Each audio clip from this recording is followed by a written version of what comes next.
आपने जब सदर मुमलिकत को इस्तिस्ना दे दिया है कि आप जो है वो नाउज़ुबिल्लाह हज़रत उमर या हज़रत अली से भी बड़े हो गए हैं कि आपसे कोई सवाल ही नहीं पूछ सकता। सर लेकिन मैं देख रहा हूँ आपकी पार्टी का नाम पाकिस्तान नज़रियाती पार्टी है। नज़रिया इसमें ये भी होना चाहिए कि आपने अभी अगर आसिफ जरदारी साहब के इस्तिस्ना की बात की है तो फील्ड मार्शल को भी इसी अगर तरमीम के उस ज़रिए इस मामले में तो उस इस्तिस्ना हवाले से दिया, आपका क्या मैं नज़र? आपको अर्ज़ करूं, अगर फील्ड मार्शल को भी इस्तिस्ना दिया है कि आप अनअकाउंटेबल हैं, आप अनक्वेश्चनेबल हैं, even field marshal is not superior to Hazrat Umar and हज़रत अली। 27वीं आईनी तरमीम के बाद अदलिया अपना वक़ार, अपनी इज़्ज़त, अपना मर्तबा खो बैठी है। पीटीआई थोड़ी सी सख्त बात करे और बैन हो जाए। जामशोरों में आपके हैदराबाद के करीब ही सन के इलाके में इंडिया और इसराइल का झंडा लहराया जाता है और एक एफआईआर नहीं होती। नून लीग ने क्या चंद चाड़े हैं मुझे बताने की जरूरत नहीं, पूरा पाकिस्तान इससे वाकिफ है। 6 कनाल वाले मामले में जरदारी साहब ने साइन किया था या नहीं किया था? आपने हर दूसरे तीसरे महीने ट्रंप को भी सलूट मारने जाना होता है। अस्सलामुअलैकुम नाज़रीन मोहतरम, आप इस वक्त देख रहे हैं शहबाज इब्राहिम पॉडकास्ट और मैं हूं आपका मेज़बान शहबाज इब्राहिम। आज स्टूडियो में मेरे साथ एक ऐसी शख्सियत मौजूद हैं जो सोशल एक्टिविस्ट भी हैं, पॉलिटिशियन भी हैं, पाकिस्तान नज़रियाती पार्टी के चेयरमैन हैं जनाब शहीद हैदर मलिक साहब। सर बहुत शुक्रिया, आप इस्लामाबाद से जज़ाकल्लाह। कराची पहुँचे हैं एयरपोर्ट और सीधा हमारे स्टूडियो में आए, मैं आपका मशकूर। ये हम आपके मशहूर हैं कि आप भाइयों की वजह से, आपकी टीम की वजह से पब्लिक तक हमारा नैरेटिव पहुंचता है। Without you people, political parties like Pakistan Nazriati party, political figures like us, we are nothing. आप वॉलंटियर्स हैं जो वॉलंटरली हमें सपोर्ट कर रहे हैं। तो ये मैं समझता हूँ हमारे लिए एक बहुत बड़ी आपकी हिमायत है कि आपकी वजह से ये हम एक पॉडकास्ट से नहीं, एक मजमे से खिताब कर रहे हैं जिससे सुनने वाले लाखों लोग होंगे। इस दौर में जहाँ सियासतदान अपने आप को खुदा समझ बैठते हैं, उस दौर में आपके ये अल्फाज भी आपका ज़र्फ़ है। मैं सबसे पहले आपसे ये पूछना चाहूँगा कि 2022 में आपने पार्टी रजिस्टर्ड करवाई है पाकिस्तान नज़रियाती पार्टी, क्या मकसद है, किस चीज़ को देखते हुए आपने ये पार्टी रजिस्टर्ड करते हैं? भाई ये पार्टी आपके और हमारी उम्र के नौजवान या हमसे 5-7 साल बड़े या छोटे, वो लोग जो इस वक्त इस सारे निज़ाम से तंग आ चुके थे, जिनको इन पुरानी पॉलिटिकल पार्टीज़ में कोई इज़्ज़त, मर्तबा, एहतराम नज़र नहीं आ रहा था, ना कोई नज़रिया नज़र आ रहा था, जिनके लिए अपना मुल्क फर्स्ट प्रायोरिटी पे हो और वो किसी और के साथ जाके अगर अटैच और उन्हें नज़र आए कि वहाँ ज़ाती मफादात प्रायोरिटी पे हैं, तो वो लोग एक घुटन का शिकार थे।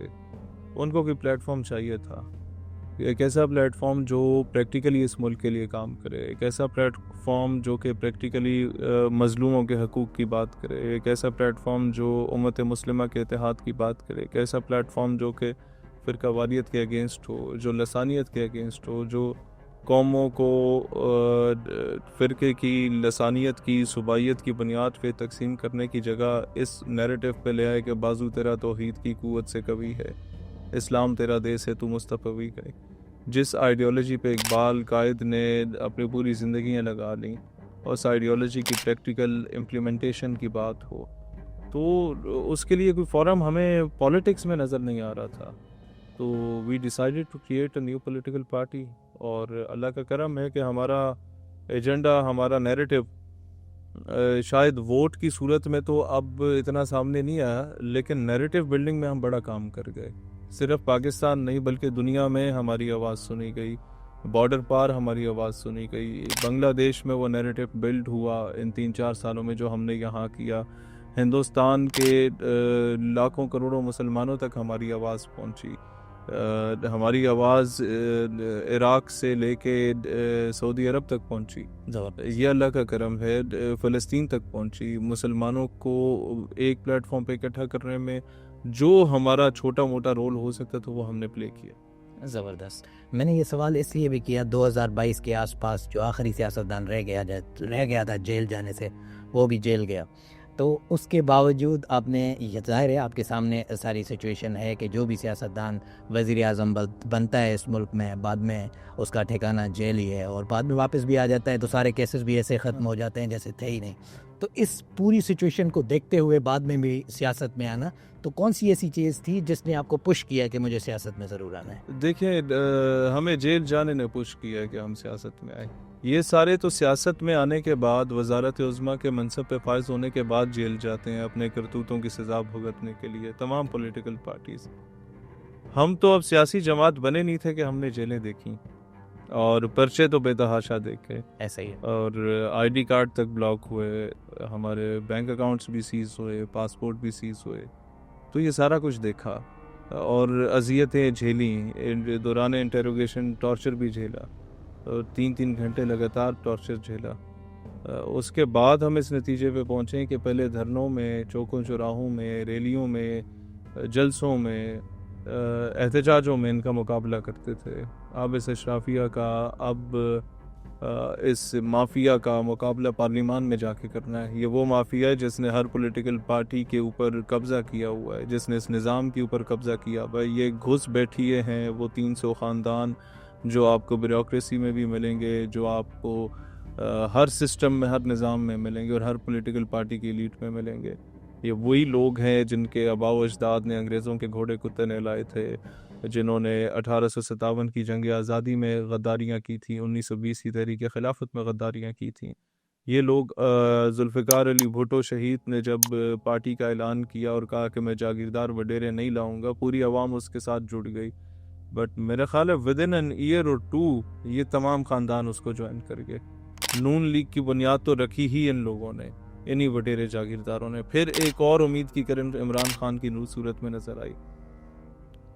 अ टाइम केम कि जब मुझ जैसा बंदा भी, जब इमरान वजीर आज़म बना था तो अंदर से बड़ा खुश था, मेरे जैसा बंदा भी, कि चलो यार शायद मेरा मुल्क खुद मुख्तार बन जाए। लेकिन उस दिन मेरी उम्मीद टूट गई जब वाइट हाउस में डोनाल्ड ट्रंप के साथ इमरान खान बैठा हुआ था with a very good body language. But जिस वक्त एक सहाफ़ी खातून ने कहा कि आफिया सिद्दीकी कब वापस आ रही है, तो इमरान खान ने सवाल को नज़रअंदाज कर दिया था। और उस पर मैंने रिसर्च की तो पता चला कि मुशर्रफ की काबीना के 21 वज़रा में से 16 वज़रा इमरान खान के साथ थे, उसकी काबीना का हिस्सा थे। तो जो भुट्टो के साथ हुआ या जो उसने जानते बूझते हुए किया, वो इमरान खान ने किया। तो अगर इनमें से किसी के अंदर भी हमें कोई उम्मीद नज़र आती तो हम लोग इतना बड़ा कदम कभी ना उठाते। गो के ये बहुत मुश्किल रास्ता है। वहाँ एक बनी बनाई फ़ौज आपको मिल रही थी, यहाँ अपने फ़ौज खुद बनानी होती है। यहाँ उस फ़ौज का एक एक चीज़ आपने खुद पूरी करनी पड़ती है और बहुत मुश्किलात होती हैं। सर यही बात जो आपने की कि जुल्फ़िकार अली भुट्टो साहब ने जब पार्टी अनाउंस की तो आप कह रहे हैं कि उनका कहना यही था कि मैं जागीरदार वडेरे इसमें शामिल नहीं करूंगा। ठीक उसी तरह जो भी नई पार्टी आती है, ज़ाहिर है उसका नैरेटिव बिकता भी है जब वो अपोजिशन में बात कर रहे होते हैं। लेकिन जब भी हमने देखा है कि हुकूमत में ऐसी पार्टी आती है, चाहे वो पेका की बात हो तब वो उसके ख़िलाफ़ होते हैं, जब अपोजिशन में होते हैं, जब गवर्नमेंट में आते हैं तो वो इम्प्लीमेंट करवाने की कोशिश कर रहे होते हैं। ठीक इसी तरह जो जबरी गुमशुदगियाँ हैं उस पर बातचीत करते हुए नज़र आते हैं। जब हुकूमत में आते हैं तो बिल्कुल उसको डिफेंड कर रहे होते हैं कि बिल्कुल अच्छी बात है कि ये मुल्क के ख़िलाफ़ बात कर रहे हैं, तो इसको कोर्ट में पेश ना करो, इनको गुम कर दो। और इसी तरह हमारे सिंध में मैंने अभी केस देखा है, जज ने ये कह दिया कि भाई इन लड़कों को छोड़ दिया जाए जिनको जबरी तौर पर गुम किया गया है, लेकिन उसके बावजूद उनको यानी कि अंदर रखा गया। तो इन चीज़ों पर आपका क्या स्टांस है? देखिए, अदलिया तो पाकिस्तान में रही नहीं है। अदलिया तो पहले भी नहीं थी, अब तो बिल्कुल भी नहीं है। 27वीं आईनी तरमीम के बाद अदलिया अपना वक़ार, अपनी इज़्ज़त, अपना मर्तबा खो बैठी है। आपने जब सदर मुमलिकत को इस्तिस्ना दे दिया है कि आप जो है वो नाउज़ुबिल्लाह हज़रत उमर या हज़रत अली से भी बड़े हो गए हैं कि आपसे कोई सवाल ही नहीं पूछ सकता। जब हज़रत उमर से कोई भी मुक्तदी उठ के पूछ सकता है रज़ी अल्लाह ताला अन्हु कि आपके पास ये नया कुर्ता कहाँ से आया, तो आप कभी नाराज़गी का, खुशगवारी का इजहार नहीं करते थे। वो कन्विंस करते थे कि भाई ये इस तरीके से आया है। हज़रत अली ख़ुद अदालतों में जाया करते थे। जरदारी साहब को इस्तिस्ना हासिल हो गया, क्या ये इस्लामी जमहूरिया पाकिस्तान है? आप मुझे यह बताएं, माजी में जो सलमान तासीर का केस बना था, बना क्यों था? मुमताज़ कादरी ने ठीक किया था, गलत किया था? ये डिबेट तो उसी वक्त ख़त्म हो जाती है जब article number 248 of the constitution of Pakistan ये आपको कहता है कि गवर्नर को इस्तिस्ना हासिल है। He is unquestionable, he is unaccountable. When you can't ask any question from the governor, वो काला करे, सफ़ेद करे, जो मर्जी करे, तो सदर मुमलिकत तो फिर बहुत बड़ी चीज़ है। फिर वो किसी ने बड़ी अच्छी बात की, नफीस फारूक साहब हैं हमारी पार्टी के, लिखते हैं इंसाफ उसको ना मिला होगा मुसलसल, यूं ही कोई तौहीन अदालत नहीं करता। तो ये आवाम को मजबूर करते हैं कानून हाथ में लेने के लिए, कवानीन ही ऐसे बनाए हैं। तो अगर आप ये कहें अदलिया, तो हम मायूस है। पहले 126वें नंबर पे थी आउट ऑफ 200 कंट्रीज, जिसमें से 50-60 तो आपके सिर्फ अफ्रीकन स्टेट्स हैं। तो पीछे रह क्या जाता है? अब मेरे ख्याल है 150 क्रॉस कर जाएगा हमारा ये नंबर।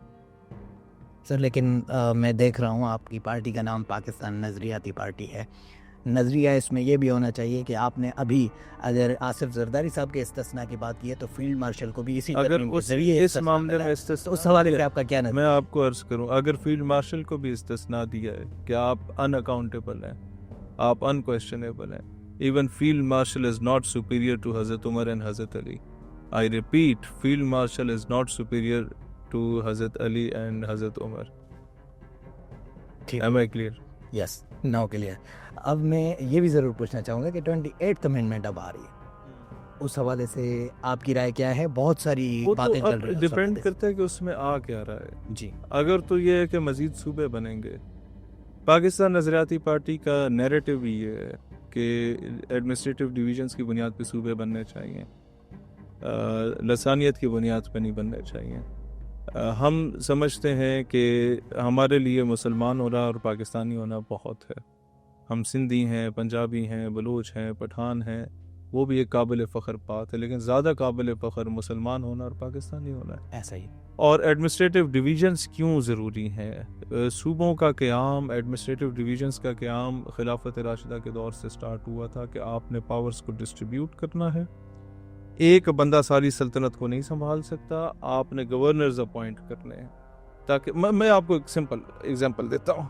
आप क्लास टीचर हैं, आप जाते हैं क्लास से बाहर और मैं आपका CR हूँ क्लास का। आप कहते हैं शहीर तुम इधर खड़े हो जाओ, ये 50 बच्चे हैं, 6 रोज़ हैं, 6 कॉलम्स हैं, और तुमने देखना कोई शोर ना मच जाए, और ये कॉपी ले लो, इससे वो चीज़ें लिखो। अब CR साहब जब लिख रहे होता है ना बोर्ड पे, पीछे से कौन उल्टी सीधी आवाज़ निकाल दे मुझे नहीं पता होगा जी। लेकिन आप जाते जाते हर कॉलम और रो का जो तीसरा बच्चा है उसको डिप्टी CR 5 बच्चों को अपॉइंट करके चले जाएं, तो उसको पता होगा ये उल्टी सीधी आवाज निकालने वाला मेरे आगे बैठा है, ये पीछे बैठा है। ऐसा ही। डिस्ट्रीब्यूशन ऑफ पावर जब होती है ना, तो चीजें कंट्रोल भी होती हैं, इंसाफ के तकाजे भी पूरे होते हैं, हकदार को उसका हक भी मिलता है, सेहत के मौके भी मिल जाते हैं, और उसके अलावा रोजगार के मौके भी मिल जाते हैं। क्योंकि ये जिस तरह बल्दियात का मॉडल है ना, अगर प्रैक्टिकली इम्प्लीमेंट हो जाए, जितना खूबसूरत वो बना हुआ है, ये मजीद सूबों का क्याम भी इसी तरीके से है। आप अमेरिका की देखें कितनी स्टेट्स हैं, इंडिया के देखें कितने सूबे बने हुए हैं, कितनी रियासतें बनी हुई हैं, बाकी रियासतों को देखें तो ये तो हम लोगों ने खामा खा में सिर्फ 2-4 छोटी छोटी जमातें होती हैं, MQM टाइप की हो गई, बलूचिस्तान अवामी पार्टी टाइप की हो गई, अवामी नेशनल पार्टी टाइप की होगी, जिनकी 2-2 4-4 सीटें होती हैं। उनको राज़ी रखने के लिए हम कोई ना कोई इस तरह का कटा छोड़ वो खोल देते हैं कि जिसमें रियासत के वसीतर मफाद को नज़रअंदाज किया जाता है। हमेशा पीपल्स पार्टी ने हमेशा से सिंध की तकसीम के अगेंस्ट बात की, ANP ने KPK की तकसीम के अगेंस्ट बात की। भाई बात सिंध की तकसीम या KP की तकसीम की तो हो ही नहीं रही, बात तो इंटायर पाकिस्तान में मैं समझता हूँ 10-12 सूबे क्यों बनने चाहिए, वो मैंने आपको नैरेटिव बताया। आज तक 1970 से लेके या 71 से लेके 2025 तक मोर देन 50 इयर्स हो चुके हैं, पीपल्स पार्टी रूल कर रही है सिंध को, एक बयानिए पे एस्टेब्लिशमेंट को ब्लैकमेल करते हुए। अब एक तो हमारे जहन में एक सवाल होता है या नैरेटिव बिल्ड किया गया कि एस्टेब्लिशमेंट सियासी जमातों को चलाती है। मेरे नज़दीक सियासतदान एस्टेब्लिशमेंट को चलाता है, क्योंकि एक मेजर को या लेफ्टिनेंट कर्नल को जो डील कर रहा होता है पॉलिटिशियंस को, उसको उतना ही सियासत का इल्म होता है जितना उसने किसी फाइल में पढ़ा होता है। अगर वो इतना अच्छा सियासतदान होता तो कोई मेजर कर्नल मैंने नहीं देखा रिटायरमेंट के बाद ज़ाती हैसियत में इलेक्शन लड़के जीता भी हो, सिवाय 1-2 के। मैंने कई जनरल ऑफिसर्स को देखा, ब्रिगेडियर्स एंड कर्नल्स को देखा, इलेक्शन लड़े हार गए, अपनी पार्टियां बनाई। जनरल फैज अली चिश्ती जैसे शख्स ने बनाई, कमाल का आदमी था। जनरल साद खटक जैसे कमाल की शख्सियत उसने बनाई, जनरल मुशर्रफ ने बनाई, जनरल हमीद गुल ने बनाई, एक काउंसलर की सीट नहीं है। क्योंकि फौजी बंदा बड़ा स्ट्रेट फॉरवर्ड होता है, उस बेचारे को सियासत का नहीं पता होता, ये उसके गिटों में बैठते हैं। अब पीपल्स पार्टी कैसे बैठी? इन्होंने कहा जनाब आप अगर सिंध में हमें नहीं लाएंगे तो GSQM वाले, GS सिंध कौमी महाज वाले, GS सिंध मुत्तहिदा महाज वाले ये आ जाएंगे, सिंधु देश की बातें करेंगे, फलाना ढिमकाना हो जाएगा। इस मॉब को हमने कंट्रोल किया हुआ है और इन्हें नॉन पॉलिटिकल रखा हुआ है। साल में 2 बार निकलेंगे, अपने धरने नारे लगा के बैरियर टाउन पे हमला करके आ जाएंगे और politically they will support us. हम आएंगे, ये सूबा कम से कम वफाक के साथ रहेगा। और ब्लैकमेल करने के लिए 18वीं आईनी तरमीम भी ले आए कि सूबा इतना खुद मुख्तार है कि कल को सिंध असेंबली अगर कह दे कि मैं पाकिस्तान से अलग हो रहा हूं तो अलग है। ये तरमीम की भी जरूरत है। कोई सूबे को ये इख्तियार कभी ना मिले कि जनाब मैं पाकिस्तान से अलग हो रहा हूँ किसी भी ब्लैक मेरर के कहने पे। ये आप देखें ना, ये पाकिस्तान को कमजोर और खोखला करने के लिए इन्होंने ये कुछ किया। हाउ इज इट पॉसिबल कि TLP थोड़ी सी सख्त बात करे तो वो बैन हो जाए, PTI थोड़ी सी सख्त बात करे और बैन हो जाए। जामशोरों में आपके हैदराबाद के करीब ही सन के इलाके में इंडिया और इसराइल का झंडा लहराया जाता है और एक FIR नहीं होती। और हर साल ऐसा होता है क्योंकि नाम नेहाद कौम परस्त पीपल्स पार्टी ने अपनी नाक के नीचे अपनी आस्तीनों में पैदा किए हैं। ये ग्राउंड रियलिटी है। यही काम PTI ने किया, PTM को फॉर्म करके, अपनी टीम भी फॉर्म करके। यही काम आपके बलूचिस्तान के सारे वडेरों ने किया कि हम ना आए तो BLA आ जाएगी। ये वो वडेरे थे जिन्होंने नवाब अकबर बुगटी की शहादत या कत्ल जो आप कहें, मेरे नज़दीक वो ऑपरेशन नहीं होना चाहिए था, गलती होगी, मिसमैनेजमेंट होगी, वो हो गया। उसके बाद ये सारे खानुफ कलात के पास गए, जिसके दादा के बारे में खानुफ कलात खुद कहता था कि उसकी ख्वाब में नबी पाक आए थे और उन्होंने कहा था सल्लल्लाहु अलैहि वसल्लम के एक मुल्क पाकिस्तान की बन रहा है इस्लाम के नाम पे, तुम उससे खयानत क्यों कर रहे हो? वो नाराज थे, नहीं चाहते थे पाकिस्तान बनाना, लेकिन वो शामिल हो गए। वो खानुफ कलात के पास सारे वडेरे चले गए, जो सेकेंड ईयर लीडरशिप थी, सबसे सुप्रीम खानुफ कलात था। मतलब कबायली जरगे जब होते हैं तो सारे कबीलों में सबसे सुपीरियर जो सीट होती है खानुफ कलात की होती है। उसके पास चले गए कि नवाब साहब तो शहीद हो गए, नवाब अकबर बुगटी, अगली बारी फौज जो है ना हमें लग रहा है कि आप को खड़काएगी, आप चले जाएं। वो यहाँ से उठा, बरतानिया चला गया और खानुफ कलात ने कहा मैं आज़ाद बलूचिस्तान चाहता हूँ, अज़ाइलम ले लिया उस खाते में। अब जब उस दौर के कोर कमांडर्स ने रब्ता किया, शौलें भेजी, अखरोट शखरोट भेजे, उन्होंने कहा सर हमें तो आपसे कोई गिला शिकवा ही नहीं, ये आपको किसने कहा है? कहते हैं इन वडेरों ने। किन वडेरों ने? उसने नाम लिए। तो वो कोर कमांडर और इन सब ने कहा सर ये सारे वडेरे तो हमारी गोद में बैठे हैं, ये तो सारे वो वडेरे हैं जिन्होंने आपको बाहर भेजा और आपकी सीट पे आके काबिज हो गया। अब वो गरीब वापस आने जोगा भी नहीं कि उसे 10-15 साल 20 साल हो गए, अब वो वापस आएगा तो उसकी जगह मिलक ही गई है। इसी तरीके से आप ये देखें हर सूबे में बंदर बांट इस अंदाज में हुई है। नून लीग ने क्या चंद चाड़े हैं मुझे बताने की जरूरत नहीं, पूरा पाकिस्तान इससे वाकिफ है। जब आप ऑपोजिशन में होते हैं तो जो 9 मई को नारे लगे थे GSU के बाहर के ये जो दहशतगर्दी है इसकी पीछे वर्दी, ये हनीफ अब्बासी के गिरफ्तारी पे सबसे पहले लगाए गए थे। पहला 9 मई उस दिन हो गया था, लेकिन आज वो वजीर है। तो ये एक वो तबका है इन 3-4 बड़ी पॉलिटिकल पार्टीज में सर, जिसने हमेशा से एक्सप्लॉइट किया रियासत को भी, एस्टेब्लिशमेंट को भी। और एस्टेब्लिशमेंट आप अभी जहन में सोच रहे होंगे बार बार एक्सप्लॉइट कैसे होती है सर। 2 साल के लिए एक ऑफिसर एक जगह पोस्ट होता है, जब वो उधर के बारे में अबूर हासिल रखने लगेगा उसे उठा के कोयटा भेज देते हैं, वहां से वो जब सारी निटी ग्रिटी जान जाएगा उठा के उसे पोस्टिंग करके पिंडी भेज देंगे। तो नवाब तो वहीं का वहीं रहेगा, उसे तो हर नए अफसर को आके जो है ना वो आमों की पेटियां गिफ्ट करनी है, कालीन गिफ्ट करने, ड्राई फ्रूट गिफ्ट करने, और उसके नज़दीक कोई मुहिब वतन होगा। ये पाकिस्तान का निज़ाम जो है ये इस तरीके से खोखला हो चुका है और इससे हमारी पार्टी छुटकारा चाहती है, इसको दोबारा कौम बनाना चाहती है। ये कौम तकसीम है और इस तकसीम में उस मदारी का फ़ायदा है जो मदारी इस कौम को बंदर को नचा नचा के अलग अलग फ़िरक़ों में बांट देगा, अलग अलग कौमियतों में बांट देगा, अलग अलग ज़ुबानों में बांट देगा।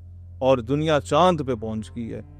हम अभी तक ये फैसला कर रहे हैं कि इत्थे जट खलता है, इत्थे जनाब ओ कोई अराई खलता है, या इत्थे जनाब कोई और मेमन खलता है, वोट किनू देना है इस बुनियाद पर। अच्छा मेमन भी है तो सिंधी मेमन है या महाजिर मेमन है, भाई फॉर गॉड से ग्रो अप। ये इस कौम का मसला है सर, तो इस मसले से हम आगाह कर रहे हैं। काश के इनके दिल में हमारी बात उतर रही।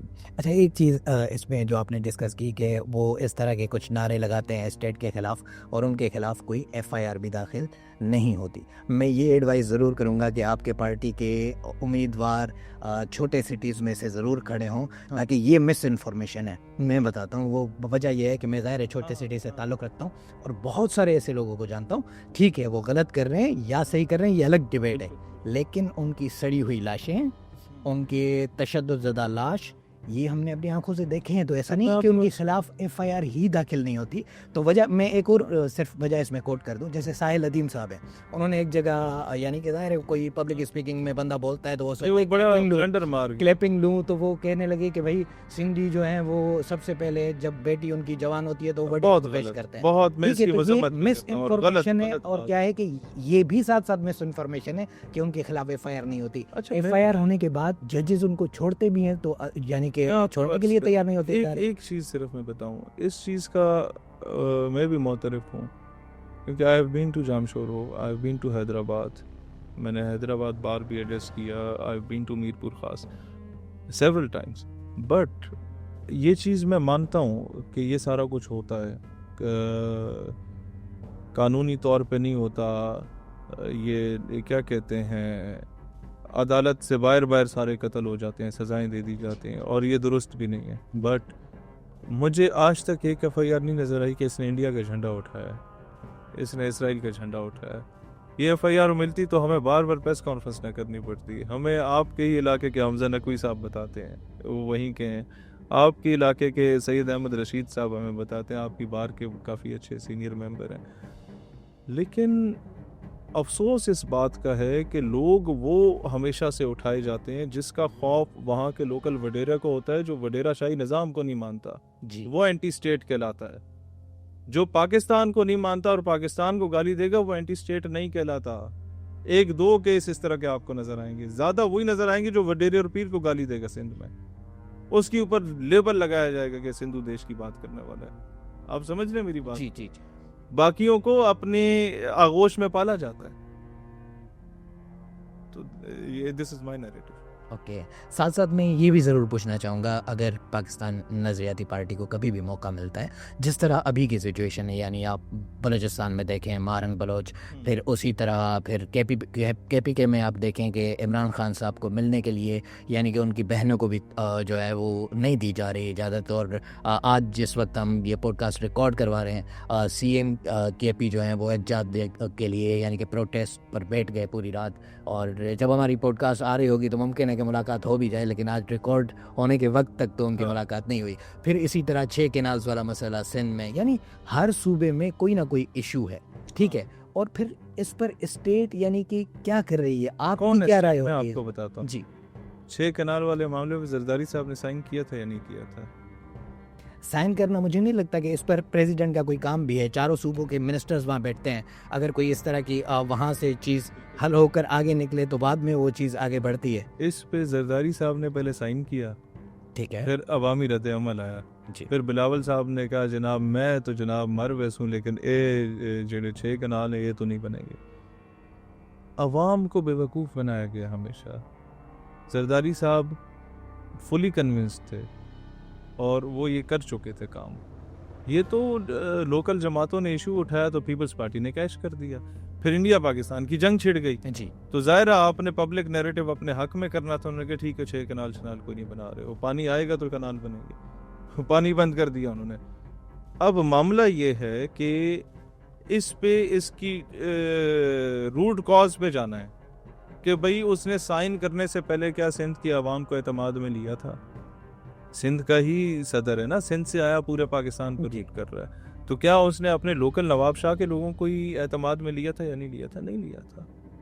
आप लोग मैटर ही नहीं करते, जैसे हम लोग नवाज शरीफ के आगे मैटर नहीं करते। सर हम अवाम कीड़े मकोड़े हैं, हमें सिर्फ हाँका जाता है भेड़ बकरियों की तरह।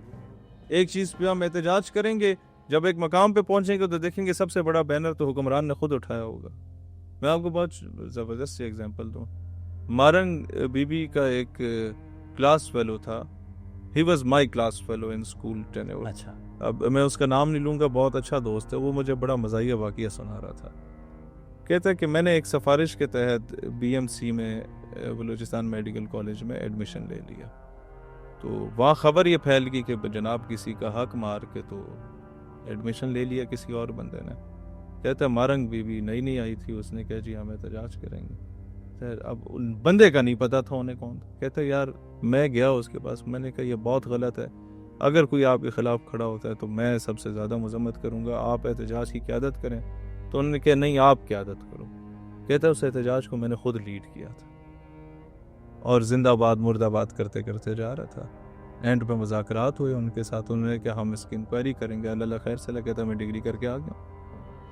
ये काम आपकी हुकूमत कर रही है आपके साथ, हम समझने को तैयार नहीं। दूसरी बात सोहेल अफरीदी साहब वाली है, ये एक बहुत अफसोसनाक मंजर है कि एक सूबे का इलेक्टेड चीफ मिनिस्टर है, उसका इंटेलेक्ट अच्छा है या नहीं है, उसकी बातें चीफ मिनिस्टर वाली हैं भी क्या नहीं है, उसका वे ऑफ कंडक्ट एक चीफ मिनिस्टर वाला है या नहीं है, वो फैसला करना किसी एस्टेब्लिशमेंट या गवर्नमेंट का काम नहीं है। उसे अवाम ने इलेक्ट किया है, वो अच्छा है या बुरा है, वो मैच्योर है या नहीं है, उसके सूबे ने इलेक्ट कर दिया उसे।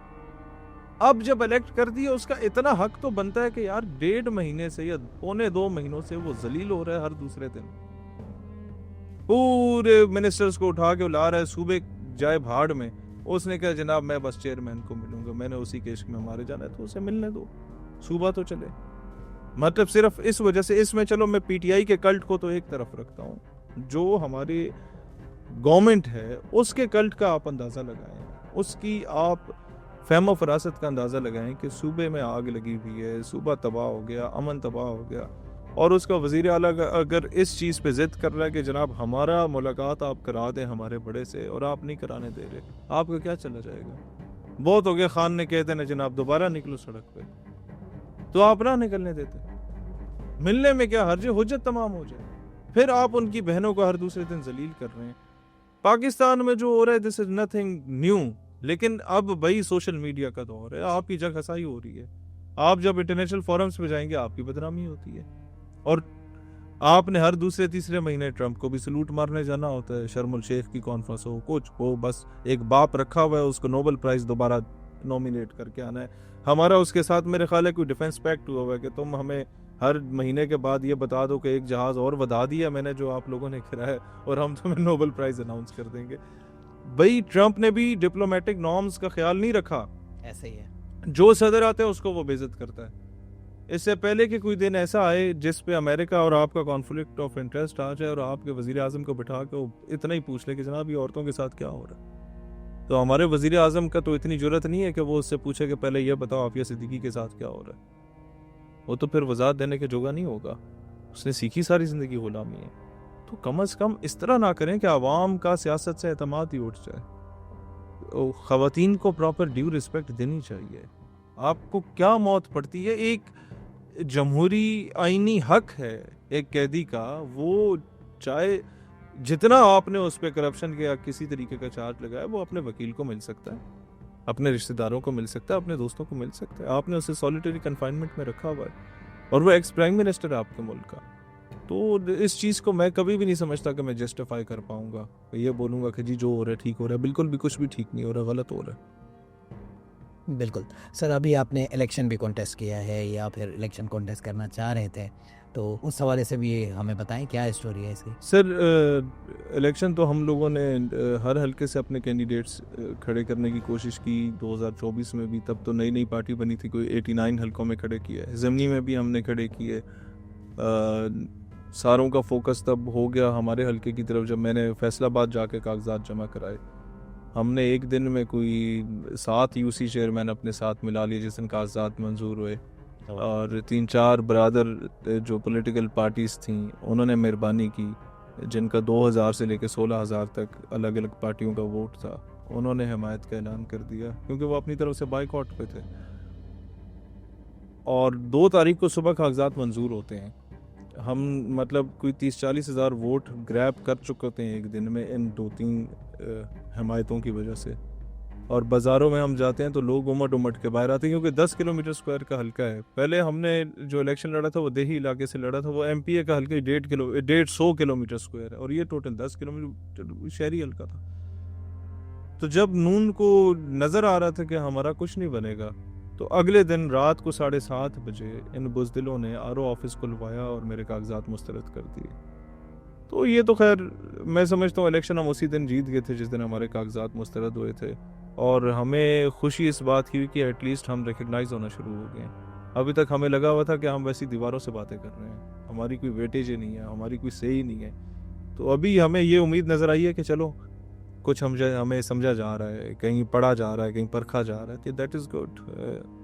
हम इस पे मायूस नहीं हैं। क्या समझते हैं क्यों मुस्तरद हुए? अगर कोई और सियासतदान होता तो वो कहते हैं कि भाई एस्टेब्लिशमेंट ने तो हमारा डेफिनेटली वो एस्टेब्लिशमेंट को नून ने शिकायत लगाई होगी कि जनाब ये देखें ना हमारे साथ ज्यादती हो रही है, तो उन्होंने उन्हें राजी करने के लिए मुस्तरद करा दिए होंगे। इसमें और कौन से, पाकिस्तान में दो ही तो चीज़ें हैं, या गवर्नमेंट है या एस्टेब्लिशमेंट है। आपने तो हमेशा मोहब्बत की बात की है। हमने तो की है, देखिए जाहिर है उसकी वजह यह है कि वो शहादतें दे रहे हैं। हमें तो गिला पॉलिटिकल विंग से कभी कभार होता है कि कहीं कहीं आप हमारे साथ ज्यादती कर देते हैं। फेवर तो हमें खैर कभी नहीं किया ना जी, लेकिन ये है कि पाकिस्तान के किसी ज़िले में तंग भी नहीं किया 2-3 के अलावा। तो जहाँ 2-3 में तंग किया उनको कभी मिलेंगे तो गिला शिकवा दे देंगे, किसी गमी खुशी पे मुलाकात हो गई तो। लेकिन हमें दुख रहेगा इस चीज़ का। आज हम पार्लिमान में होते और एक मजबूत और तवाना आवाज़ के साथ पार्लिमान में होते, एक नौजवान जमात का नौजवान रहनुमा होता पार्लिमान में, आवाम को कोई उम्मीद की किरण मिल जाती, कुछ उम्मीद जागती उनके जहन में। आवाम दोबारा बिलावल साहब, मरियम बीबी को, उन मरूसी सियासतदानों को नहीं देखना चाहती। आवाम कुछ नया देखना चाहती है। आपने उनकी वो उम्मीद तोड़ी है। अच्छा, आपने अभी मौरूसी सियासत की बात की तो मुझे ये सवाल जहन में आया, और बहुत सारे लोगों के जहन में होता है ये सवाल। ज़ाहिर है हम भी इस चीज़ के ख़िलाफ़ बोलते हैं कि अगर किसी ने 18 साल, 20 साल, 25 साल पार्टी को दिए हैं, कमर ज़मान कायरा जैसे लोग हैं पाकिस्तान पीपल्स पार्टी में, इसी तरह नून लीग में, लेकिन अगर मौका मिलता है चेयरमैन बनने का तो बिलावल भुट्टो जरदारी साहब को मिलता है, मरियम नवाज़ साहिबा को मिलता है।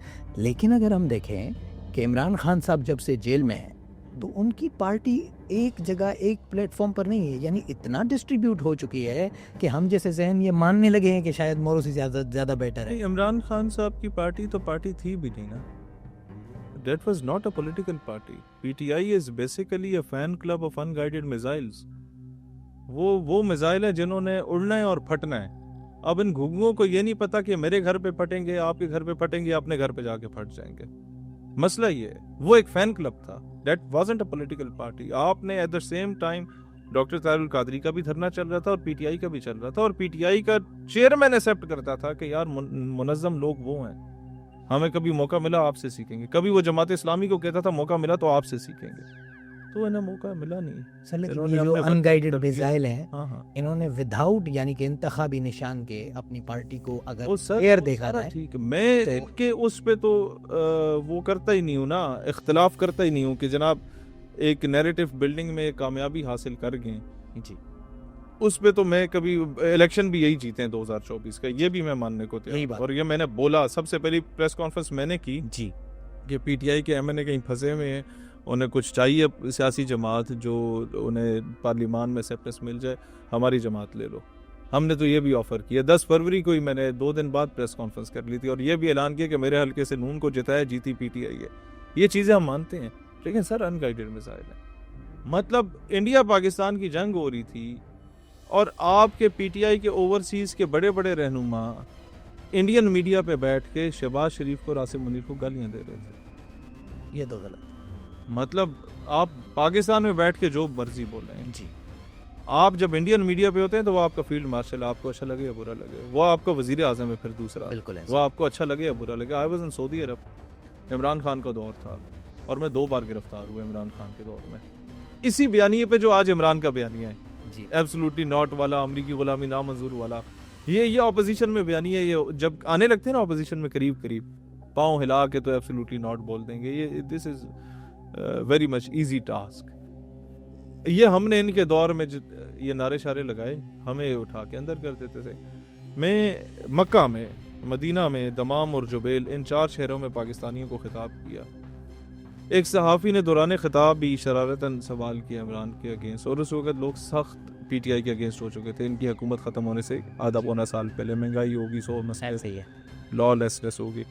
जब उसने सवाल किया ना, वुड यू बिलीव, मुझे रिहा हुए महीना हुआ था, वो पर्चे ख़त्म हुए। मैंने कहा भाई ये सवाल आओ और पाकिस्तान में मुझसे पूछो, मैं तुम्हें जवाब दूंगा। अभी मैं हूँ सऊदीया में, और यहाँ दूसरी एजेंसियां भी सुन रही हैं, और यहाँ मैं नवाज शरीफ और जरदारी के खिलाफ भी बर्दाश्त नहीं करूंगा किसी की बात। वो तो मेरा वजीर आज़म है इमरान खान। तो हॉल तालियों से गूंजने लगा। लोगों ने कहा कि यार ये वो बंदा है कम से कम जो पाकिस्तान का हया करता है। But it was the same Imran Khan जो अमेरिका में 30,000 लोग इकट्ठे करता है डोनाल्ड ट्रंप से मुलाकात से एक दिन पहले, और उन्हें कहता है मैं नवाज शरीफ की जेल का एसी निकाल दूंगा। यार तुम खुदा के बंदे, एक इंटरनेशनल फोरम पे जहाँ दुनिया की नजरें तुम्हारी तरफ जमी हुई हैं, तुम वहां जाके बता रहे हो पाकिस्तान के सियासतदान चोर हैं, मैं एक अच्छा देवता हूँ। तो दुनिया में no one knows who is Nawaz Sharif, who is Zardari. People recognize them as an ex prime minister and ex president of Pakistan. आज हमारे ओवरसीज पाकिस्तानियों की अगर कहीं बेइज्जती होती है तो इसमें सारे चंद हमारे अपने सियासतदानों ने चाड़े हैं, एक दूसरे को बाहर जाके बेआबरू कर रहे हैं। मैंने आज तक कोई इंडियन नहीं देखा, मैंने आज तक कोई बंगाली नहीं देखा कि अपने मुल्क से बाहर अपने मुल्क का परचम जला रहा हो, या अपनी एम्बेसी के अगेंस्ट जाके वो सरापा एहतजाज बना हुआ हो, या अपने ही लोगों को गालियां दे रहा हो, उन पे अंडे मार रहा हो। तो ये जो एक कल्ट पैदा किया ना, इसमें खान साहब का एक बहुत बड़ा रोल है। अनफॉर्चुनेटली उन्होंने बहुत बड़ी तबाही की है इस मामले में कि पाकिस्तान तरक्की करे तो सिर्फ मेरे साथ करे, मेरे अलावा तरक्की ना करे। तो हालांकि खान साहब का ही दौर था जब आपका आर्मी चीफ बोलता था कि मेरे टैंकों में तेल नहीं है, मैं इंडिया से नहीं लड़ सकता, अभिनंदन को वापस करो। सर ये बहुत बुरा होगा आसिम मुनीर, लेकिन इसमें यह अल्लाह का तवक्कल ज़रूर था कि पूरी कौम जो है वो पॉलिटिकली अगेंस्ट थी, और उसने अंदर बाहर होके आ गया था हिंदुस्तान के। उसने 6 महीने में आपको 2 जंगें जिताई हैं। बिल्कुल इस चीज को ये तो हर क्रेडिट पाकिस्तानी उसका को बनता है, करना चाहिए। वो ये नहीं करेंगे। मतलब मैं आपको खान की कुछ 6 तारीफें सुना चुका हूँ, मियाँ साहब की भी एका दुका सुना चुका हूँ। मतलब मैं ना भी सुनाऊं तो एक ग्राउंड रियलिटी को डिनाई नहीं किया जा सकता, लेकिन ये नहीं मानेंगे। यही फर्क है इन तीनों बड़ी पॉलिटिकल पार्टीज में और हम में, कि एक्सेप्टेंस लेवल दो यार। किसी की अच्छी चीज को रिकग्नाइज करो, किसी की बुरी चीज को क्रिटिसाइज करो। ये अच्छी चीज को भी मल्टीप्लाई बाय 0 करेंगे। पाकिस्तान सिर्फ तभी तरक्की करेगा एक पीपी वाले की नजर में जब जरदारी साहब हाकिम वक्त होंगे, अदरवाइज पाकिस्तान जाए भाड़ में। पाकिस्तान सिर्फ तभी तरक्की करना चाहिए नून के दौर में जब मियाँ साहब या छोटे मियाँ साहब होंगे, अदरवाइज पाकिस्तान भाड़ में जाए। और यही पीटीआई का केस है। हम तो जब 6 मई से 11 मई तक जंग के दिन चल रहे थे, 6 से 10 मई तक, आप नवाज शरीफ साहब का ट्विटर हैंडल खोलें, आपको एक ट्वीट नहीं नजर आएगी। बाद में तो कहते हैं ना जंग प्लान ही इन्होंने की है। ये मुर्दार होके सोए हुए थे, और 7 और 8 मई के दरमियान में तो अरबों की कॉलें बड़े मियाँ को आई थी कि रोको अपनी फौज को, इंडियन ड्रोन्स आ भी रहे हैं तो तुमने रिस्पॉन्ड नहीं करना। क्योंकि पहले ही घंटे में तुम लोगों ने 6 मई को जब इंडिया ने अटैक किया तो तुम 5 जहाज गिरा गए थे। अब इंडिया को अपनी इज्जत बचानी है, उसे कुछ करने दो, फेस सेविंग दो। एक तो हमारे साहब कॉल ही नहीं उठाने को तैयार थे, उन्होंने कहा था मैं तो बदला लूंगा, तो उन्होंने बड़े मियाँ को कॉल की। फिर वो प्राइम मिनिस्टर हाउस है, अब ये लांजे में खोल नहीं सकता। ये ग्राउंड रियलिटीज हैं इस मुल्क की। उस वक्त पीटीआई फौज को गाली दे रही थी, नून जो है अपनी हुकूमतें बचाने के चक्कर में कि हुकूमत के बाद हमने सऊदीया ही भागना है, तो सऊदीया पहली बार कोई रिक्वेस्ट कर रहा है तो मुल्क जाए भाड़ में जाए, हमने अपने बाद का वक्त बचाना है। ऐसे मौके पर जिस बंदे के कागजात मुस्तरद हो रहे हो, जिस बंदे के जनाब इलेक्शन में हराया जा रहा हो, जिस बंदे को मीडिया कवरेज ना मिल रही हो, वो इंडियन मीडिया पे बैठ के इंडिया की बैंड बजा रहा था। वाहिद पॉलिटिकल पार्टी या मैं था, या हमारे अलामा साहब बैठे हैं, या चित्राली साहब बैठे हैं। ये 3-4 बंदे किसी पॉलिटिकल पार्टी के रिप्रेजेंटेटिव, बाकी आपने साहबी देखे होंगे सियासी जमातों के रिप्रेजेंटेटिव इंडियन मीडिया पे ईंट का जवाब पत्थर से देते हुए नजर नहीं आ रहे होंगे। तो सर ये हमारी हुबूलत नहीं है, ये काश के इस कौम को समझ आए।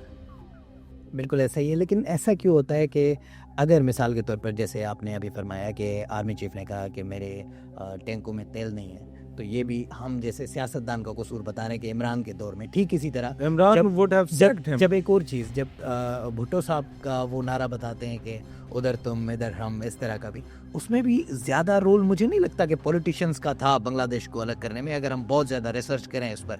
लेकिन हम आज तक कसूरवार पॉलिटिशियंस को ही समझते हैं। जनरल तो न्याज़ी ऐसा क्यों है?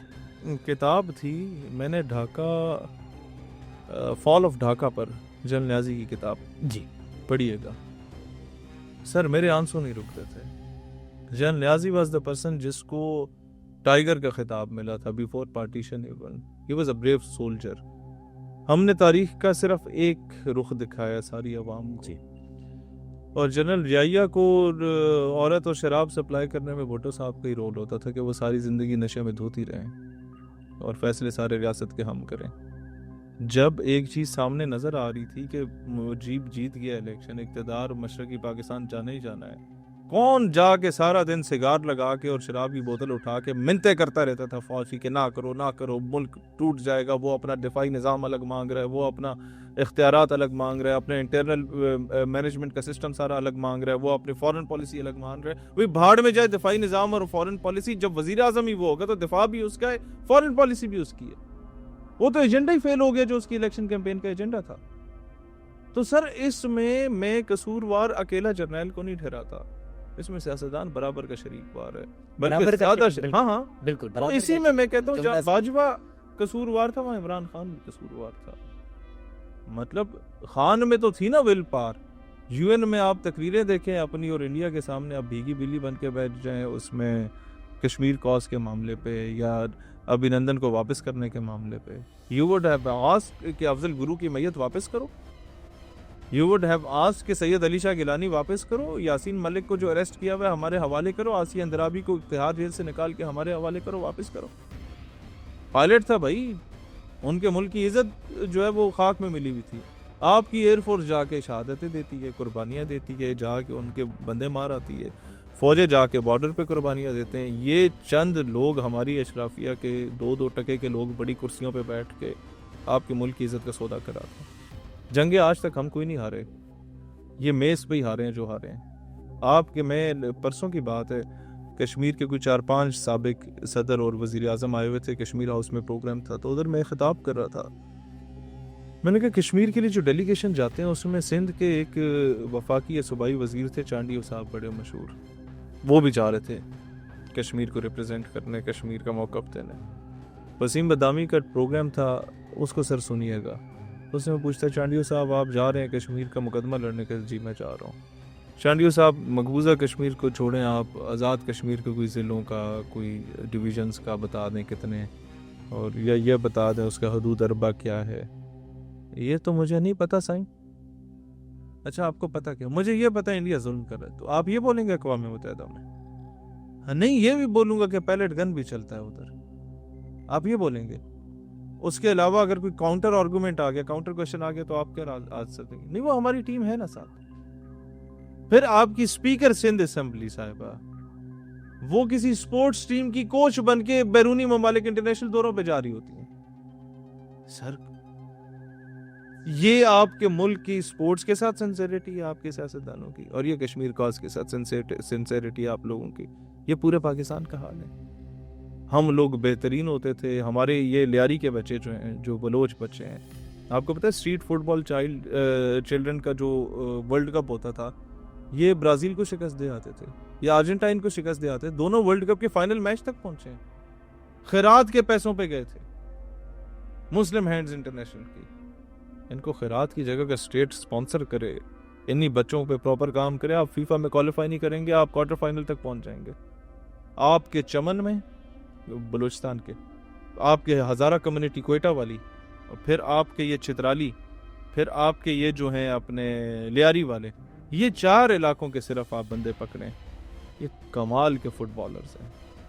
हमारे वहाँ पर क्या कहते हैं, जिस दौर में मैं ISSB दे रहा था, इन इलाके के लड़के तो वो 9 ऑब्स्टिकल्स करने होते हैं, मेरे ख्याल है 2 मिनट में ये कोई 16-17 जाके कराते थे। ये उस तरह के कमाल लोग हैं, ये पैदा ही ऐसे इलाकों में हैं।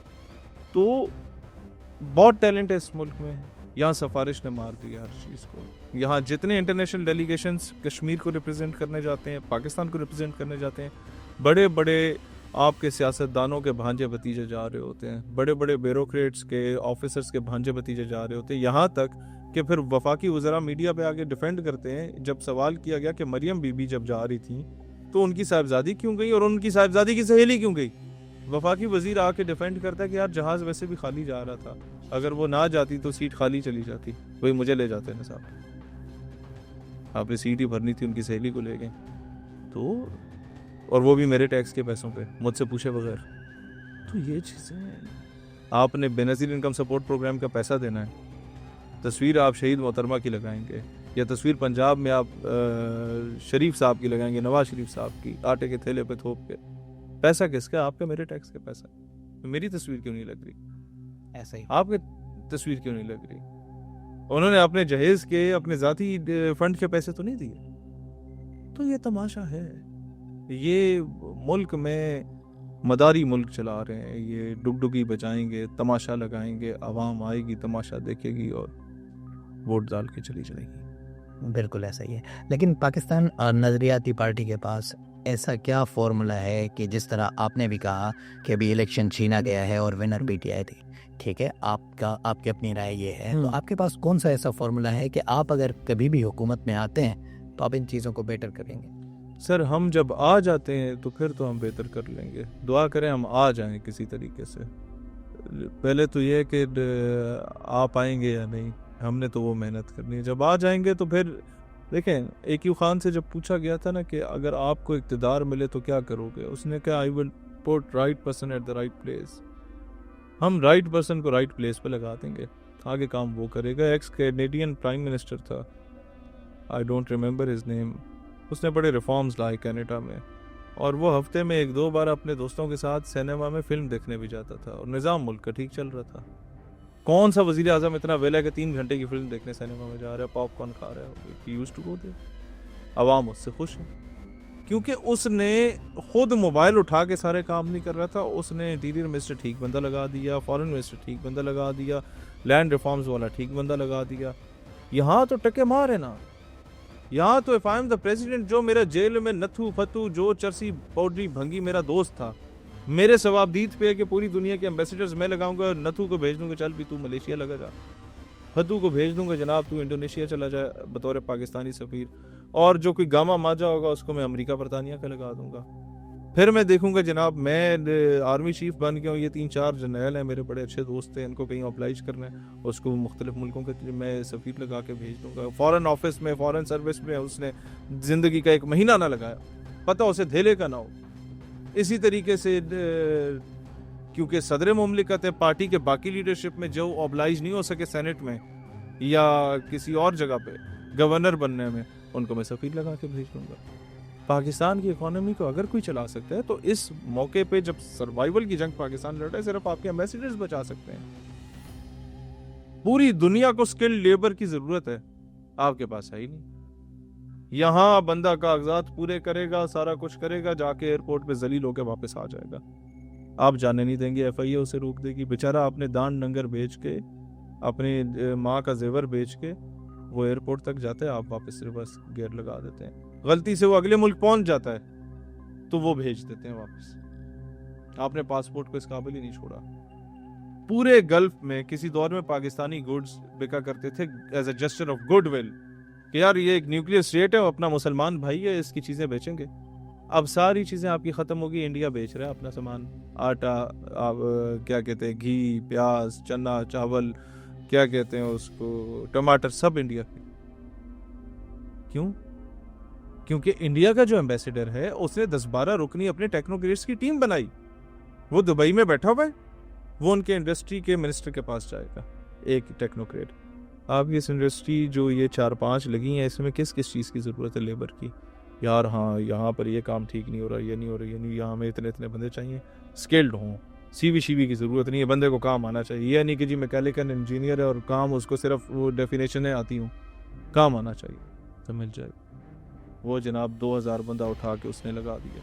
दूसरा टेक्नोक्रेट जाएगा, एम्बेसी का ऑफिसर, वो जाके एक और मिनिस्ट्री को मिल लेगा, जनाब यहाँ आपके ये प्रोजेक्ट्स चल रहे हैं, सड़कों के प्लाने, यहाँ आपको कितनी लेबर चाहिए और किस चीज़ की ज़रूरत है, कैसे बंदे चाहिए, मुसलमान चाहिए मुसलमान देंगे, हिंदू चाहिए हिंदू देंगे, देरिया चाहिए देरिया देंगे।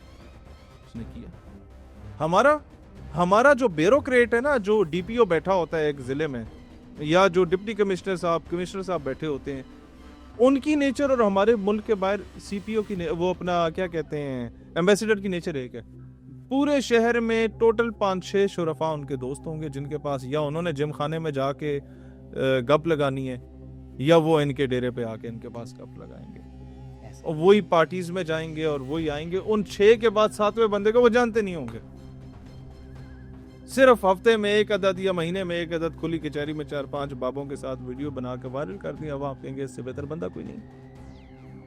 तो यही काम सफीर साहब करते हैं। सदर मुमलिकत आपको 23 मार्च को नजर आते हैं शेरवानी पहन के। वो सफीर जो है वो आपको 14 अगस्त को भी नजर आ जाएगा, और 6 सितंबर को भी एम्बेसी में प्रोग्राम करके 50-60 मुलाजिम बुला के, लोकल पाकिस्तानी भी अलाउ नहीं होगा। कई ऐसे सफारत खाने में जानता हूँ जहाँ लोकल पाकिस्तानियों में भी 10-12 शुरफा जो बड़े बिजनेसमैन है उसके अलावा कोई एंटर ही नहीं हो सकता। उसे वहां रिश्वत देनी होती है। वहां दूसरे मुल्कों में भी एम्बेसी के जो मुंशी होते हैं, जो गार्ड होते हैं, उनको रिश्वत देता है काम पाकिस्तानी की। यार मेरी अपॉइंटमेंट रखवा दो एक 3rd क्लास 17 ग्रेड के अफसर के साथ, जिसको जुम्मा 8 दिन हुए हैं अपना PMS या CSS क्लियर करके वो इधर लग गया, कोई सेक्शन ऑफिसर लग गया या AD लग गया। उससे मैंने मिलना है, अपनी फाइल बतानी है। उस बाबू ने जो है वो सिगार लगाया होगा और वो कहेगा अच्छा देखेंगे आप ये इधर से चला। आपका मुल्क तब तरक्की करेगा। PNP का मॉडल ये है कि हमारे सफीर से हर महीने पूछा जाएगा जनाब कितनी इन्वेस्टमेंट पाकिस्तान लाए हो, कितना टूरिस्ट पाकिस्तान लाए हो, कितने प्रोजेक्ट्स पाकिस्तान लाए हो, कितने पाकिस्तानी जो हैं जो तुमने ऑब्लाइज किए हैं 10,000 20,000 30,000 जो इस महीने में पाकिस्तान से बाहर जाके मुख्तलिफ नौकरियों पे वहां लगे। लोगों को नौकरियां चाहिए। मलेशिया में आपको पता है कि ये केरला के जितने हिंदूस थे, ये उस दौर में अंग्रेज उठा के लाया था पाम ऑयल के बिजनेस के लिए, अभी तक वहां पर है जी। बिफोर पार्टीशन की कहानी आपको सुना रहा हूँ। हमसे 10 साल बाद जाके वो आजाद हुआ था। और मलेशिया में जाके आज पूछे ना इतनी बड़ी बिल्डिंग्स ये मॉडल कहाँ से मिला, कहता है आपके जनरल अयूब का 5 साल मंसूबा था, हमने इम्प्लीमेंट कर लिया वो मंसूबा ला के, और जापान ने भी वही इम्प्लीमेंट किया, आप लोगों ने नहीं किया। फिर वो सवाल करते हैं आप लोगों ने पढ़ा है? हमारे पास नदामत के अलावा कुछ नहीं था कि इम्प्लीमेंट दूर की बात, पढ़ा भी नहीं। तो सर ये मसाइल हैं। साथ साथ मैं ये ज़रूर पूछना चाहूँगा, ज़ाहिर पार्टी से पहले आप स्टेट यूथ पार्लियामेंट को लीड करते रहे, कौन से ऐसे कुछ पॉइंट्स है जो वहाँ से सीखने को मिले और आप चाहेंगे कि ये पार्टी में भी हम इम्प्लीमेंट करेंगे? देखिए सीखने को पार्टी बनाने की हद तक तो हमने बड़ा सीख लिया, वहाँ सियासत की हद तक भी सीख लिया बहुत कुछ। इम्प्लीमेंटेशन की हद तक वो चीज़ें जब तक आप गवर्नमेंट में नहीं आते आप कर नहीं पाते। आइडियाज़ तो हमें मिल गए जी। हम काउंसलर भी नहीं थे, हमने इसराइल के अगेंस्ट जो नैरेटिव था उसको सही तरीके से डिफेंड किया। आपके डेलीगेशंस गए इसराइल, उनको एक कानून के शिकंजे में लाने में, आपके PTV का एंकर पर्सन गया उसको PTV से निकालने में, आपके पार्लियामान के नीचे इसराइली खैमा लगा उसको उखाड़ने में 27 दिन तक लगा हुआ था। कुछ रोल हम लोगों का था। LGBTQ के हम जिस परस्ती के नारे लगते थे औरत मार्च में, उनका सॉफ्टवेयर हमने अपडेट किया। फ़लस्तीन के झंडे लेके निकलते हैं माशाल्लाह से वुमेन डे पे। फिर इस तरीके के कई चीज़ें थी जो हमने सॉल्व किया। गवर्नमेंट मरे कॉलेज सियालकोट के 12,000 बच्चों का मुस्तकबिल हमने बचाया, उनकी प्राइवेटाइजेशन का इशू हल किया। कॉमसेट्स की डुअल डिग्री का इशू हम लोगों ने हल किया। फेडरल बोर्ड की करप्शन के इशूज़ हम लोगों ने सॉल्व किए। 70-80 हज़ार बच्चों का मुस्तकबिल बचा। हम लोगों ने गिलगित के कराकोरम यूनिवर्सिटी से लेकर एरिड एग्रीकल्चर यूनिवर्सिटी रावलपिंडी कोई 40 शहरों में बैक वक्त एहतजाज धरने दे के हम लोगों ने उनकी जो कोविड के दौर में ट्रांसपोर्टेशन फ़ीस थी वो माफ़ करवाई, हॉस्टल फ़ीस माफ़ करवाई। घर बैठ के भी घर बैठे हुए थे छुट्टी पे, ट्रांसपोर्टेशन फ़ीस दे रहे थे, हॉस्टल फ़ीस दे रहे थे कि जो भी है तो आपके नाम पे, वो हमने माफ़ करवाया HEC से। तो ये सारी चीज़ें हमने कराई। हम इस नतीजे पे पहुँचे जो आपका सवाल था कि सीखा क्या। हमने सीखा कि यार प्रेशराइज करके आप काम करा सकते हो लेकिन आर्जी तौर पे करा सकते हो। हमने धरने दिए, हमने नामूस रिसालत के लिए धरने दिए, हमने पाकिस्तान के मामलात में नज़रिया पाकिस्तान के दिफा के लिए धरने दिए। हमारी आवाज़ OIC और UN तक भी पहुंची, थैंक्स टू PTI। ये चीज़ मैं आज तस्लीम करता भी हूँ कि हम पे उन्होंने सख्तियाँ बहुत की, मारा पीटा भी, शेलिंग भी हुई, रबड़ बुलेट्स भी चली, बट अली मोहम्मद ख़ान, नूरुल कादरी और शाह महमूद कुरैशी, इनका मैं बहुत ज़्यादा शुक्रगुज़ार हूँ। इन्होंने हमारे से मुज़ाकरात में जो वादे किए थे वो पूरे किए थे। इन्होंने वो बात अक़वाम मुत्तहिदा में भी की, पहुँचाई, और OIC में भी की, और नामूस रिसालत का दिफा करने में सबसे कलीदी रोल तुर्किया से अच्छा रोल पाकिस्तान ने प्ले किया था। ये चीज़ वो है जो मानने वाली ज़्यादा। बट कई ऐसे मुतालबे जिसमें हम कहते थे मिस्टर चिप्स की जगह अंग्रेज़ी में ही कोई ऐसा मजमून हमें पढ़ा लो, हमारे अकाबर पे लिखा हो, टीपू सुल्तान पे हो या गौरी पे हो या कोई इस तरह का हो जो जिस पे हम फ़ख्र कर सकें यार। जी, मतलब आपकी ज़िंदगी का टर्निंग पॉइंट होता है FSC, और आपको पढ़ाया जाता है पूरा साल कि मिस्टर चिप्स है, उससे कैथरीन से मोहब्बत हो गई, कैथरीन मर गई, मिस्टर चिप्स मर गया, अल्लाह अल्लाह खैर सलाम। मतलब कुछ ऐसी चीज़ हो जिसमें कोई नौजवान कोई आइडियोलॉजी, कोई फ़िक्र, कोई फ़हम व फ़रासत के साथ आगे अपनी ज़िंदगी का फ़ैसला करे, तो उस पे हम लोगों ने धरने में जो 4-5 मुतालबात मनवाए थे, एक ये भी रखते कि इसकी जगह कुछ ऑल्टरनेट लाया जाए।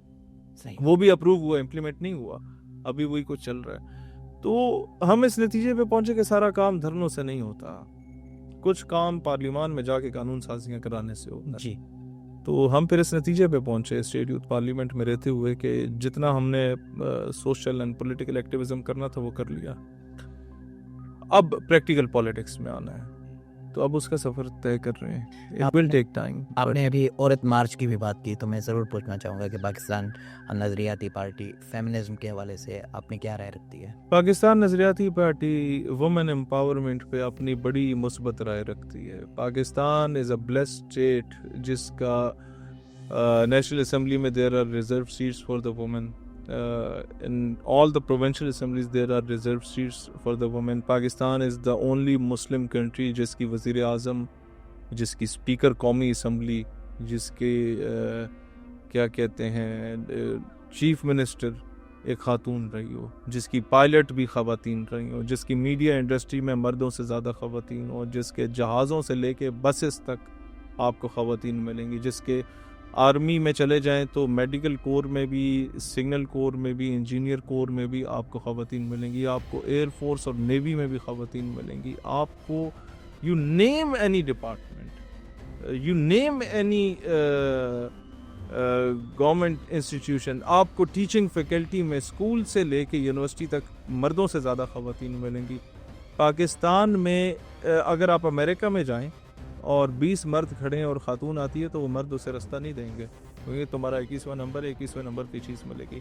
आप पाकिस्तान में लियारी से उठ के इस्लामाबाद तक चले जाएं, अगर 20 मर्द खड़े हैं और ख़ातून आके लाइन में लगती है तो हर बंदा पहले ही आके वो पंजाबी में बोलता है, यार वो ख़ातून आई है, धी बहन है, इनू रात है दियो। ये पाकिस्तान है जहाँ पर जरताज गुल इलेक्शन लड़ती है वडेरों के मुकाबले में, लगारियों और खोसों के मुकाबले में, और वो ऐलान करके कहते हैं सादी धी बहन है, धी बहन यानी हमारी बेटी है, बहन है, धी रानी है। एदे नजरिए ते तनकीद कर लेनी है, किरदार ते नहीं करनी। तो ये this is the positive side of Pakistan जो कि नहीं दिखाया जाता। पाकिस्तान की वही साइड दिखाई जाती है जो शर्मीन आबिद चौधरी दिखाती है कि औरत पे तेजाब फेंक दिया। पिछले 1 साल में कितनी औरतों पे तेजाब के वाक़ये रिकॉर्ड हुए मुझे बता दें आप। मेरा नहीं ख्याल ना आपने सुना हो ना मैंने सुना हो, लेकिन दुनिया यही जानती है पाकिस्तान को कि औरतों पे तेजाब फेंका जाता है। आप औरत मार्च निकालें, आप निकालें कि इस्लाम ने जो बेटी को हक दिया ना जायदाद में वो दो। आप औरत मार्च निकालें, आप बोलें कि जनाब हमारे जो आफिया सिद्दीकी अमरीकी कैद में उसे वापस करो। आप औरत मार्च निकालें, आप उसे बोलें जनाब हमारी जो क्या कहते हैं ख़वातीन को पॉलिटिक्स में अगर कहीं ना कहीं पोलिटिसाइज करके उन्हें गालियाँ दी जा रही हैं वो ख़त्म होना चाहिए। बुशरा बीबी के कैरेक्टर असैसिनेशन ख़त्म होनी चाहिए, मरियम की ख़त्म होनी चाहिए, आसिफा की ख़त्म होनी चाहिए। ये बात करें, आप वहाँ का आके बात करें। अगर LGBTQ के झंडे ले रहे हैं वो करें तो उस पर हमें एतराज़ होगा, जो कि अब ख़त्म हो गया, क्योंकि ना वो झंडे आए हैं पिछले 2-3 सालों में। अब तो फ़लस्तीन के झंडे लहराए जाते हैं और हम उनसे ज़ारी यकजहती करते हैं। ज़बरदस्त। साथ साथ आज जिस दिन हम बातचीत कर रहे हैं, ज़ाहिर है वीकेंड पर दिसंबर का जो पहला वीकेंड होता है उसमें सिंध में सिंधी कल्चर डे मनाया जाता है। तो सिंध के हवाले से और सिंधी कल्चर डे के हवाले से आपका क्या मैसेज होगा? बेहतरीन इखलाकी लोग हैं यहाँ के। ट्रेडिशन है, पाकिस्तान की सबसे पुरानी ट्रेडिशंस में से एक ट्रेडिशन है। आप अदब देख लें शाह अब्दुल लतीफ़ भटाई का, आप दौर देख लें यहाँ के सूफिया का, अब्दुल्ला शाह गाज़ी का, आप यहाँ का हर एतबार से अगर सिंध में देखें तो आपको सिंध की खुदाई करें तो शायद आपको हथियार ना मिले, पुराने दौर के खिलौने मिल जाएंगे।